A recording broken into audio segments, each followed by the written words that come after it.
Hey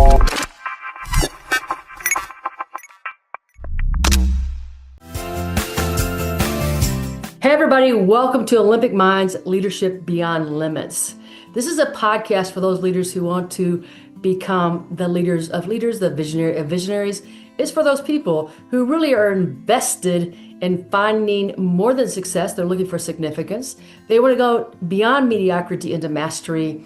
And they're really focused on not theory, but they're focused on options, leadership, knowledge, wisdom that is beyond theory and is grit tested and results-oriented. Hey, I'm Sherry Winn, your podcast host, two-time Olympian, national championship basketball coach, award-winning speaker, author of 5 leadership books, and CEO of the Winning Leadership Company. Today, my guest is Teresa Pangan. I hope I said that right. Did I say it right? Correct me now. Well, it could be Pangan too. So it could be Pangan. So we're going to make it Pangan today. I would just be like, when I coach players, I go, "What's your name?" And they'd say something. I go, "Oh, okay. So I'm going to call you Lucy." And they're like, "My name's not Lucy." I'm like, "I don't care. Today your name is Lucy." Yes. So Teresa, I know that you're a nutritionist.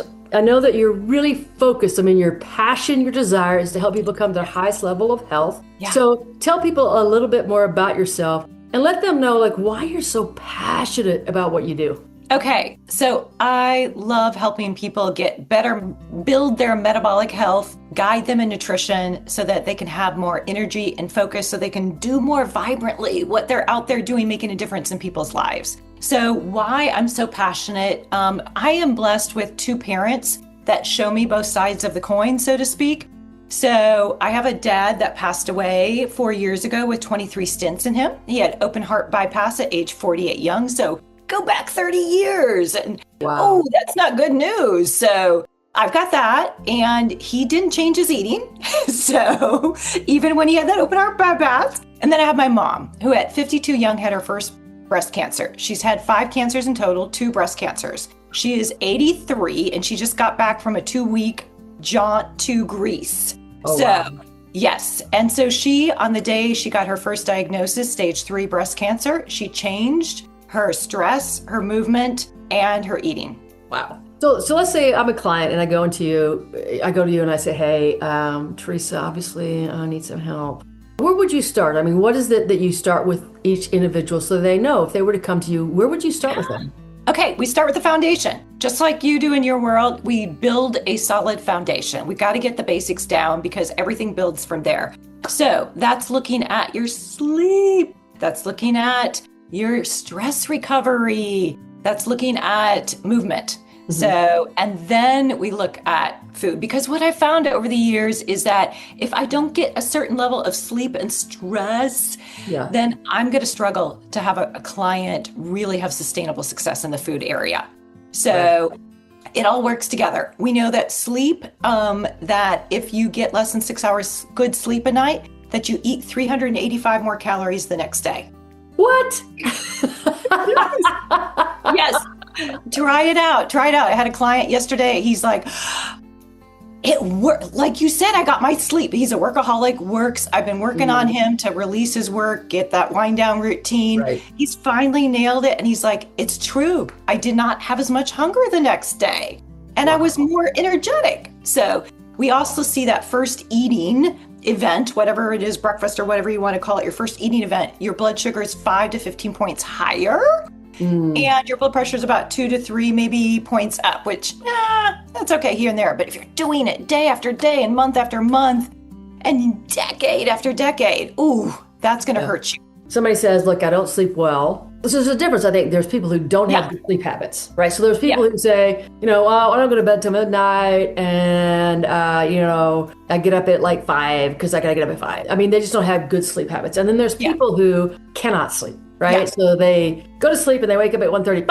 I'm awake. So let's look at those 2 different options because they're definitely different and there's different causes for those. So let's talk about those two different options, 2 different ways to look at sleep. Well, the first one, it's what we call sleep hygiene habits. So you got to have good sleep hygiene habits. And you don't have to have perfection. I mean, some people sleep really well without doing all the check boxes of things. But there's things, our bodies, we know our bodies, actually the underpinnings of our bodies are set from 1,000 to 10,000 years ago. What I mean is they're optimized. We can't change. We don't get an update like Mac and PC for our, like how our heart beats and our respiration and the blood pumping and the liver filtering. That was set like it's procreation, survival of the fittest, passing on the genes. So our bodies are optimized, the underpinning. So sleep is set from, when we didn't have electricity. So those times, so it's looking for things like a pattern for going to bed. Right. It's looking for that repeated pattern. And if you're like just a ritual almost, like a ritual for sleep. Okay. Yes, dimming the lights a little bit, not watching scary movies just before you go into bed. So things like that. And, so not, you don't have to check every box, but you need to do some of those, most of us. Right. And, then you're going to sleep much better, have a regular sleep time, allow that a few minutes to get to sleep. And, things like, you don't do in the bed is the reading and the going to bed and other things, but just sleep stuff. So, trying to get off the computer, not bringing it to bed, that kind of thing. So then the other scenario that you talked about, our bodies change. Some people have difficulty. So you might need to pull in a sleep expert. The first thing is talk to your doctor and then see about that. I've had some people that come to me that they have a sleep apnea machine and they're not wearing it. It's like, hey, we need to wear that. We need to get this adjusted. So, but there's things, there's things that we can do because as we get older, our melatonin decreases. So we tend to wake up. Some of us are waking up because our body changes and we have to go to the bathroom, medication, or hormones. The melatonin, hormones. So, but we usually can still work things around. There's things that we can do without having to go to medication to get a good night's sleep. We check the boxes as much as we can for the sleep hygiene first. We do things like get light in the morning. So if you can't, because we're going into winter, things like a happy light, you get that 10 to 20 minutes of setting your clocks. And your clocks get set, and then it'll start to get sleepy then 15 hours later. So what I've discovered is I live in Montana, and we, in the summers, like starting in the summer, we have long hours of light. So light starts at like 5:15 in the morning and 10:30 at night. I mean, so you have this really long day. And so you're excited and you're doing stuff all day long and all evening. And you're like, I can wake up really easy. It's like, and then boom, it starts getting darker and darker and darker, darker earlier, darker later. And so it's like, oh man, it's like 6:30, time to go to bed. Because it's dark. I'm like, I gotta go 6:30, I've got to go to bed. It's dark outside. And then I want to go, it's like I'm hibernating. So I want to go to sleep earlier when it gets dark, and then it's like sleep later in the day. It's very interesting to watch what happens with the rhythms, that the daylight and the nighttime give us. That's totally interesting. Yeah. So crazy. Yeah. So, and other things we can do, there's magnesium glycinate that kind of relaxes us. It's not like it's not going to put you to sleep. It's just going to relax you. Mm-hmm. Deep breathing is a great thing to kind of put you into parasympathetic, a relaxation system, kind of clear your mind, get you relaxed so that your body says, okay, I'm going to go to sleep. So there's a lot of things out there that are proven. There's a lot of things. Yeah. And I think the hormone is something I've learned recently because all of a sudden I couldn't sleep. I mean, I could just be like, oh, yeah, go. And I would do all the stuff. I would do just what you talked about. Like I'm really regulating my ritual. I take magnesium. I do I know all the ways to breathe, blah, blah, blah. And I was just like, and so finally it was like, oh, your hormones are off. And so if you do everything, and it's not working, and your brain is just, my brain was just going so fast. It's just like, and all the techniques and all the things I've learned over the years, nothing worked. And I was like, oh, something else is wrong. Something else has to be wrong. Yeah. And so we know that's, could be hormonal. So that's the time I think that's time to go to the doctor. Like it's time to give up everything else that you've learned and try. I would try, for me, I try everything first. Like doctors are the last. Doctors are my last. They're very, very last. No, but that's great. You try the lifestyles, try that sleep hygiene, those sort of things, and then you get help. But this is quality of life. So if you are not sleeping, you need to let your provider know. Right. I mean, it's one of those things. I just think it's funny is that there's some people who go to the doctor for the first little, a chew, like a sneeze. Oh, I sneeze, doctor. Like there's those kind of people. And then there's people like me, and I go to the doctor and I say something like this. I don't like doctors. I'm just going to let you know before I ever go into. And they're like, what do you want?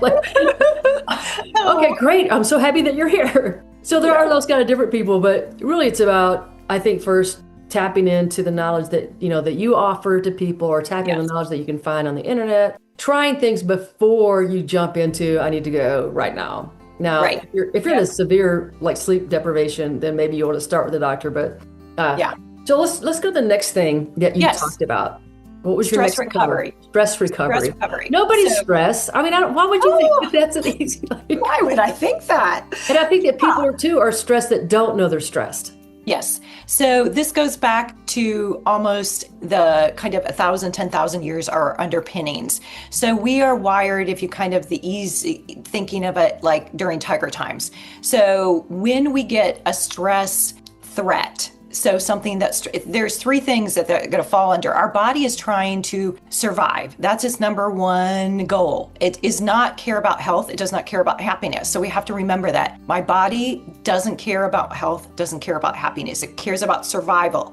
So if there's a threat to survival, safety, or what we care about, we get a stress response. Now, what we care about is where it can vary from person to person. Right. You care about your kids, your family, your job, your purpose, the environment, social justice, politics, all these things, and they're going to be a mixture of things. Then we can go to things like you care about how you're seen in the world. So if you are recalling an embarrassing moment and it's in front of people that you care about, that's going to create a stress disconnect. If you're out in the world and you're not really feeling authentic, then that's going to create a disconnect and that creates stress. Right. So if you're, that's one of the kind of sad things is when people are not truly themselves, they may not realize that too. They might have been kind of trained to say yes to a lot of things. Mm-hmm. And that can end up with a disconnect because you're not really speaking up for your needs. You're not speaking up for yourself. You're not being authentic. That creates a stress response. So a stress response is where your blood pressure goes up, heart rate goes up, blood sugar is released from your muscle and your liver so that you're getting ready for that run possible or fight from the tiger. Things like your immune system is turned down or off because you don't need your immune system if you're running from a tiger. Your reproductive system's turned down or off. Your gastrointestinal system is turned down or off. That's where you can see we get a lot of issues when these systems are just like all of a sudden stopped. And because you have stress, and we're going to get, GI problems. We're going to get fertility problems possibly. So those are some things. But these are things, even your body can take your brain, turn it down. Right. When it feels threatened. Because your brain right now, while we're talking here and processing this, we're burning 20% of our calories at rest. Our brain only weighs 2% of our body weight. So it's smart enough to say, I don't need 20% of my calories, so I'm going to conserve it. So it turns it down a little bit. So it takes a little longer to recall things. So these are all things that happen.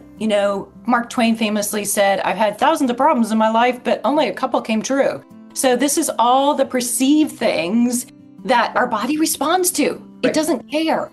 And then it comes down when it realizes it's not a tiger, but here's where the real problem lies. It doesn't come all the way down. It doesn't come down to what we call homeostasis, grounded, optimal level. It stays in between. And now it's kind of like your car. If you accelerate your car on the tiger possibility, threat, and then you bring it back when you're like, it's not a real tiger. It's not a real threat. But you don't turn it off. Right. If you keep survival your car running, yes. Survival state that we don't even know we're in. And so I think people that are in survival state for years and they don't know they're in survival state. They have no idea that they're in survival state. And they're still trying to, like, I'm not angry, I'm not stressed, I'm not whatever. But because of their responses to things, which in a normal situation should just be, oh, that's interesting, is like off the charts. So the one little thing, the one little stressor, instead of somebody saying, oh, that's interesting, how would I deal with that? They go ballistic. Well, that means you're in survival, like you've never recovered, as you were talking about, you've never recovered, you've never found that homeostasis. Yes. So talk more about that, because it's so interesting to know, I was in survival state for like 10 years, and I had no idea I was living in survival state. I thought it was just like, that's how you did, that's just how you function. I had no idea. So many people are, and you're exactly right. You don't feel it, okay? When you hear the heart going and sweating, palms, that's acute stress. That's not the chronic stress we're talking about. So chronic stress, it just wears out your health. And that's where people in their 30s, 40s, and if they ignore it in their 50s, they're coming to see the doctor or me. So, because it's just really added up over time. So what do you do? So if we were back in tiger times, we probably lived in communities, and at dinner time when we were together and safe, we sang, we connected, we danced, we cried. Those are all things, hugged. Those are all things that tell our body we're safe. We can come down. So can't do those things. So what can we do? What we found through research, and I call it my WCR, I call it walking, connecting, relaxing. So walking is being present, doing a repetitive activity. The key is being present. Many people have not experienced an extended period of being present. Present means not thinking about the future or not thinking about the past. It means off your phone. So I take a walk every morning purposely for the first 10, 20 minutes where I don't have earbuds in, I'm not on my phone. I'm just present, looking at what I'm seeing, looking at the scenery, hearing, feeling, smelling if there is. That's being present. So repetitive. So it can be other things like coloring, it can be drawing, sketching, painting, playing an instrument. Those are all great things. Knitting, crocheting, woodworking, you're using your hands. A lot of these are great because they have a little bit of movement to them. Right. And you're present. You forget about the time. You're not thinking about tomorrow. So I ask all my clients, look to have 10 minutes a day of something in walking, connecting, or relaxing. So connecting with other people. It's tricky though, because it has to be in a space where you feel valued, heard, and you not judged. Right. Not criticized. And many people do not actually have somebody in their life that they could connect with. So the number one answer there is therapist. So, but if you're fortunate enough to have somebody that you feel safe connecting, you don't feel on performance or anything, hey, have a conversation daily. Or some of my clients, they call twice a week a friend and chat that they feel safe with. And then relaxing is good old fashioned relaxing. It can be hitting golf balls, playing catch, holding a cat that's purring. It can be massage, sauna, being in nature, taking a shower with the door locked and the phone out of there. So, those kind of things where you really feel present and you feel a sense of, I feel better, more relaxed. Well, so one of the things I think one of the things is understanding, first of all, if you're stressed or not. I think understanding that, like getting to the place of, like I said, I didn't even know I was in survival mechanism. Like I had no idea. Like looking back now, I'd be, oh yeah, that's so easy to see. Like, because, from here, but from that perspective, I didn't know about that I was just living in survival. Like I didn't know that I saw so many people, situations as threats. I had no idea I was living there. But I would say, to help people with that, it becomes the self-awareness thing. Like you have to start working on self-awareness because self-awareness is a thing. To me, it's the only pathway to positive transformation. So it's a thing that I teach to all the leaders that I speak with and the people that I coach is like, look, you have to get into self-awareness. If you're not in self-awareness, there's no pathway forward. You're stuck because you don't know what you don't know. And so you need to learn more about yourself. One of the things that was so funny for me, Teresa, was so I developed chronic pain when I was 35. So I couldn't sit, stand, or walk without this pain. It was intense pain. I went to 17 different medical professionals, had every test known to mankind, and they're like, we don't know. And at the end, they thought I was crazy. And I was like, I'm not crazy. Like, trust me, I want to move. Like, this is my cornerstone of my being was moving. So I ended up, after the 17th person, medical professional said, we don't know, we kind of think, And I was like, no, I'm going to find the answer. So I went to alternative medicines. So I end up with these people and they said, look, it's the body, the mind, and the spirit. Like it's all three. And I go, dudes, it's physical. Like, what are you talking about? Like, it's not emotional. It's not mental. It's physical. Fix me physically. But that was the beginning of me to understand, like we can't separate. We want to separate the body from our emotions, from our mental places, from our spiritual. We want to do all these, we want to separate, thinking that if we could just compartmentalize each would be okay. And that's not true. So when you start to work with people who really want to make changes, right, that they can stick with, it's the holistic, right? It's not just like, let's look at what you're eating, but what is it that drives you to eat? Or what is it what's the result of, when you eat or drink this, what does it make you feel like? What would it make you feel like if you let that go? What would it be like if you eliminated that from your life for 7 days? That kind of thing. Yeah. So awareness, I say, is your best friend on this journey. So because exactly like you said, spot on, you can't change anything till you're aware. And so after my first session, I ask people to put on the lens of awareness of the cycle of health, because I call this a cycle of health, the movement, de-stressing, the sleep and the food. So just start seeing things through a new curious lens. We're curious, we're not judging. So, and then you come back with your learnings, and some things organically start to change too. We don't even have to set them I work with habit experiments. I call them habit experiments instead of goals. So, and just like you said, we're trying something out and connecting it to how we feel. Right. And so that's the mindset piece. And I always say that one of the biggest mistakes people make in my area is they think they need willpower. Yeah. No. And I say hogwash. So it's actually a detriment to think you need willpower. Willpower is what you do to push through for a project, for a deadline. But this is life. This is something you want to do in the background of your amazing work that you're doing. You want it to happen, but we've got to connect to it. And we've got to kind of teach a part of our mind that this is beneficial.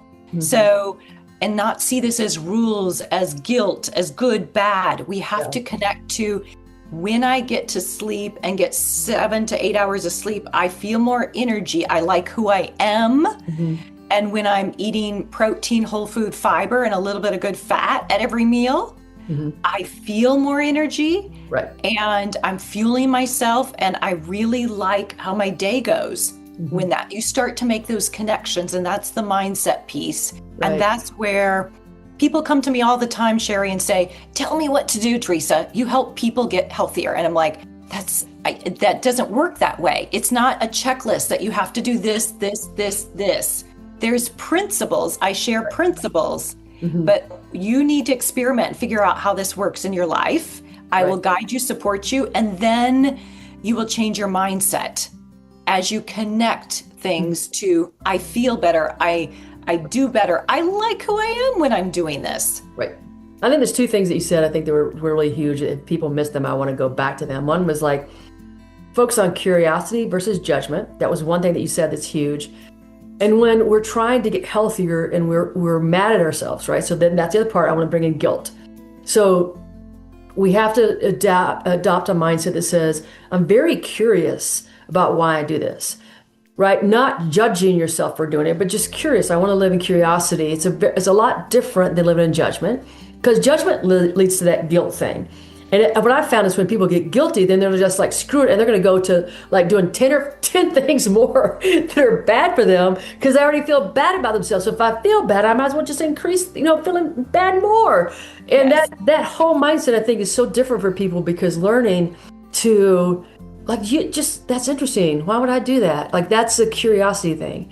Judgment says, I shouldn't have done that. I can't believe I did that. That was a terrible thing I did. I'm no good. I always do this. It's, that's into judgment mode, which leads right into guilt, right? That guilt of, I can't do it. It's so hard. I've failed so many times. And people say a lot worse things than that, as you know. Oh, yes. A lot worse things. And those things, and they want to say those things and get a different result. You cannot say those things to your body and get a different result. It's impossible. Your body is listening. Your body's listening. Every little cell's like, oh my gosh, she doesn't like me. Oh my gosh, she thinks I'm horrible. Well, how can you have to treat yourself nicely. So when you have those people that come up and I'm sure you have them, because I do, the people that start with that unworthiness cycle. Yeah. That is a barrier. That is a barrier. Well, it's awareness. It's very often they're not aware of how significant it is. Right. And so it's just gently showing them, and it takes some to unravel. It's baggage to unravel, but it's getting that curiosity mindset.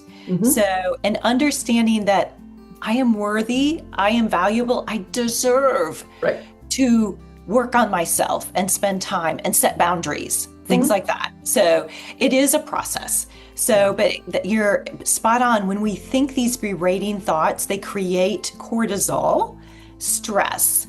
And so the worst thing, we're going right back to stress, right? Yes. And it goes right back to that survival mindset that we don't know that we have. Okay. Yeah. We have two big things going against us in this journey of health. We are wired to overeat, and we are wired to be negative. And those are survival things. Those are things, and I always tell people in the beginning, when I can really feel that they've had a hard past with food and life, that the things, the behaviors you did, the actions you did, they served you. They served you at that time. It's just that now your value is health, and now we're recognizing they don't serve you. So I want self-compassion if you're reflecting on the past, because that in the moment served you. You were tired, you had a lot on your plate, you hadn't gotten a good night's sleep, and you didn't have support. You were doing this all alone, and you had a poor example maybe growing up. They loved you, but maybe not the best example. So all those things, that then accumulated to the actions you took were serving you. But now we realize you have new goals, values, and we need to shift. We need to change our journey, our path. Right. It's so interesting to understand that we're driven, like, first by these negative thoughts. We're like, people think that they're not negative. I'm like, oh yeah, yes you are.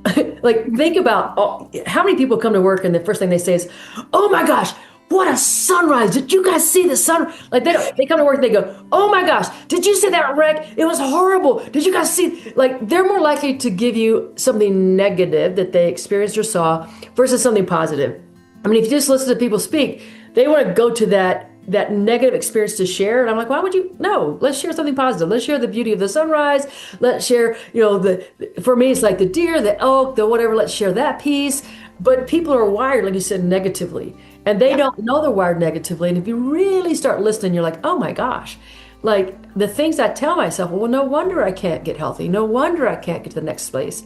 So I have an autoimmune disease, and, not knowing, because I wasn't listening to myself, even though I tell people to listen to themselves and I'm big on self-awareness, I wasn't listening. And so it was like, this was my normal routine. I get up and I'm like, oh man, that hurts. I can't believe I still hurt. Why do I still hurt? This is not fair that I have to keep, like, this is where I would start. And I was like, so not helping my mentality at all, not helping me move forward. And so I've started getting up, and the first thing I say is, this body's a miracle. Just think about how it's still working. It's still running. It's still doing its functions it's supposed to do. I'm able to stand up. I'm able to take walks. Look at what I was able to do this year. This has been a miracle. In the past, my body was truly a miracle to help me become a 2-time Olympian. Think of all that I put this poor body through getting to that place. This body is a miracle. So just changing that, really changes the way I feel. Like, that changes the way I feel. It changes the way at the start of the day. It gives me more energy versus looking for all the things that are wrong. Yes. Oh, definitely. I love that illustration. That's a great illustration. And you have to keep working on that. You set the routine though, and the systems, but you still have to keep working on that, because this is how we're wired. So, but you see the benefit. Your mindset has changed because you see the benefit. So you're there. Yeah. So the mind is a big part of this. So when you're talking about like nutrition and health and all that stuff, the mind is a big part of this too. So I'll tell you a story I had. So this, my body doesn't, it gets fatigued easily. It's got some other things going on, but we were kayaking this summer, and we get to the river, and I look at the river and I go, man, I think it's still too fast. That's my first thought. I was like, I think it's still too fast. No. I don't say this out loud. I just like, we're going to get in there. Well, my friend and I get in the kayaks, and we both have a dog on our kayak, because our dogs go with us, kayak. We go to the river, and before I ever get in my kayak, because it takes me a little bit longer to get all the way down to the kayak, my friend's off. Well, when I get to the corner and turn around, she's already flipped. She's going down. She's got her kayak. No. The kayak is going over. She's on the top of her kayak. She's going down, but the dog is trying to get to the shore. So I go after the dog. I get the dog on my kayak. We go down, find her, and she's freezing, because in Montana, and this was like mid-July, the water this is snow frozen water, right? I mean, so this is not Texas water. This is not Mississippi water. This is cold. So we sit there, and we're not very far. And I thought right then, we should probably get out. But I don't say it. I say it to all my intuition. I'm like, no. Well, we get back in. We go maybe 10 more minutes, and she flips again. So she's out. She goes down again. The dog goes over. Again, I go to get the dog. Well, this time I'm on these rocks, and I'm like, I don't know how I'm going to get back in the water with these two dogs. And then I've got to clear this tree that's out. But I don't know what my options are, because I don't know how far down she is. I don't know her condition, whatever. And so I convinced myself I can do this. I get in, and the dogs are kind of unsettled in front of the kayak. It's kind of moving the kayak. I can't clear this tree, and I end up hitting the tree. As soon as I hit the tree, the kayak tips. Well, now The dogs are freaking out. They have a little life vest on. So I grab one and I throw it up to the bank. And then I grab the other one, I throw it at the bank. But they don't clear the bank. They're still got their paws are up on top, but their little doggy legs are there. So I reach again. And when I do, the kayak tips further and my leg gets caught between the kayak and the tree that's sitting there. Well, so it's caught there, but it's not caught like this. It's caught like this. So the water's hitting the kayak. So now all this pressure of the water is sitting in the kayak and my leg is caught between the log and the kayak. So here's what I'm like, look, my body doesn't work fully. And the first thing I said was, there's always a solution to every problem. First thing out of my head, there's always a solution to every problem. Breathe, you got this. And so I think, what that is training. Yes. Training your mind to think differently. Yes. So I look down, I don't see her. I don't see anybody else coming after us. There wasn't anybody at the bank when we got in. So I was like, chances of somebody getting in behind us, man. And I'm sitting there and I just keep saying to myself, and I try to move the log, can't move the log, try to move the kayak, can't move the kayak. And I just keep saying, breathe, stay calm. Yes. You've got this. There's always an answer to every problem. Stay in the solution, Well, eventually I was able to tilt enough weight on the opposite end of that kayak, which was catching the water, enough weight that I could pull my leg out. But I just want everybody to think about this. What saved me was the mindset. It wasn't my strength. It wasn't my abilities. It was that I was able to, from training. Now, this is from training, because the mindset's the most difficult thing that you're going to face. It's when you're looking at those health issues that people have. It's when they say, it's never worked before, I've always been this way, it's too hard. You cannot get to the solution while living in the problem. You have to switch from the problem into the solution. Yes, I totally agree. Yes, we need to be solution focused and move and experiment, figure it out. So you also, I love, do you think part of your success there in that moment was your routine, your system of what you do in the morning, your training and the system. So it's just so important to have those systems to back up the way that you want to live.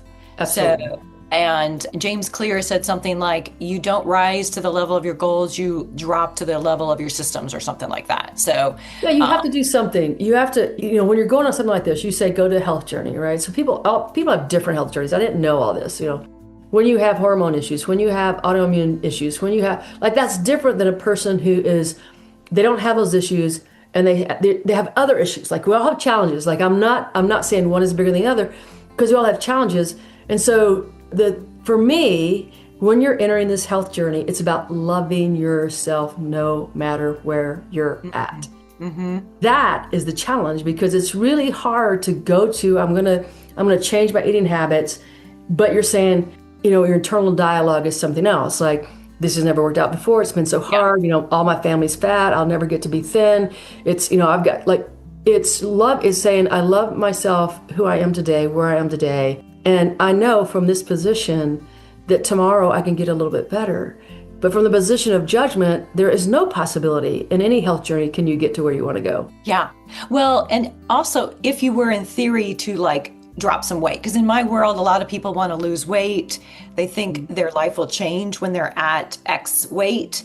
So, but just like you said, unless they love themselves where they are right now, if they lose the weight when they get to that lower weight, they will berate themselves. If they have not changed their mindset, they will continue to not see the good in themselves and be kind to themselves. That's why you need to start the journey by loving yourselves. Right. And once you love yourself, you go, I want better. Right. It's not that I need to be here over different health, but I love myself and I love the work that I do, that I want better for myself. So I am going to go out and get some support to do this.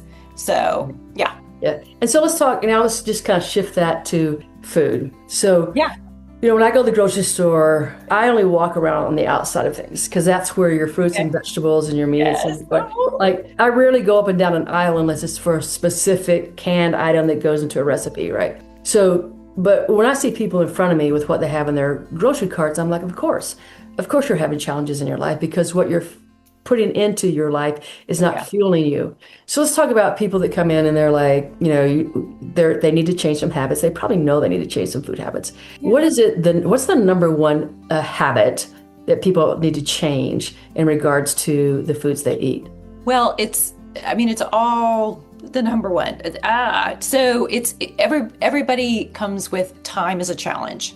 And so really, I'd say it's about being open and curious to finding things you can assemble together, whole foods that you can assemble together easily, either a little ahead or during the moment. So, overall people are overeating. So they're eating to 100% or 120% full, and we need to eat to 80% full. Okay, because we bump up another notch in 15 to 20 minutes because I won't go into why, but that's the way our body works. So that is an issue there. The other thing is just lack of fiber. So and fiber is in plants, it's in fruits, vegetables, whole grains, nuts, seeds, beans. So they're eating a lot of more processed foods that are filled with carb, inexpensive ingredients, salt, sugar, fat, which together, two of those together make a hyper palatable product, which means your pleasure centers in your brain light up instead of making a decision based on your goals. So, there's a combination of things. Also, people make their decision in the moment. And the problem with in the moment, especially later in the day, is you're pulling in, I'm tired, I've had a hard day. So I think of Venn diagrams, like one Venn diagram is making a decision for fueling yourself. One of the circles is for enjoyment. Another circle is I reward myself. Oh, yeah. So, and if you make a decision in the moment where you've had a hard day, you are going, that circle for the I reward myself is going to be the whole circle. So we need to think of food as, yes, it's fuel. It can be enjoyment too. Sure. And a lot of the time that means a little bit of planning so that the decision is made. Right. I'm sure you know about decision fatigue. You make 219 decisions a day around food when you're not thinking ahead. That's a lot of decisions that you're using on food.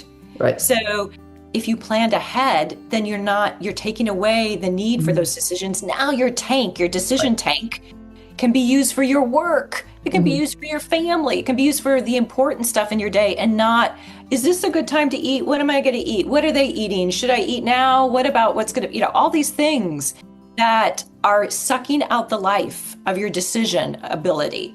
And just a little bit of planning ahead, it doesn't have to be complicated. So, and it's different. I do not teach everybody the same thing. I don't push people into boxes. Right. So I listen to them. I get to know them and help them figure out what's going to work for them. Well, this is all fuel when people are thinking, well, what does this have to do with the Olympic level mindset for leaders? You can't lead when you don't feel good. Or you can lead when you don't feel good, but you're less effective, right? You're less effective. And so this is all about healing the mind, body, spirit so that you're able to show up differently as a leader for those people. And if you're I'm hungry, don't get near me. I go hangry. You don't want to get anywhere. I didn't know.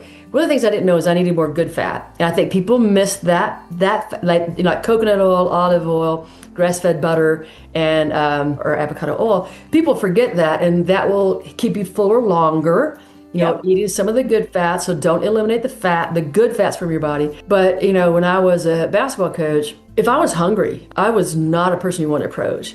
And so my players would they would stick a protein bar through the door. Are you okay? I brought yes. Okay. And so it was funny, but it wasn't, because truly when I got hungry, I lost my ability to control my emotions.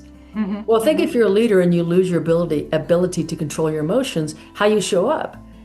You can't be that person who gets hangry, because you have to make decisions. You have to make decisions all day long, and you can't wait. Some of the decisions you can't wait and go, oh wait, like in a game, timeout. I'm really hungry, so I need to eat before I make a play call or do whatever. You can't do that, and so a lot of times people are at not an opportune place with the way they're fueling their body to be doing the things that they're doing.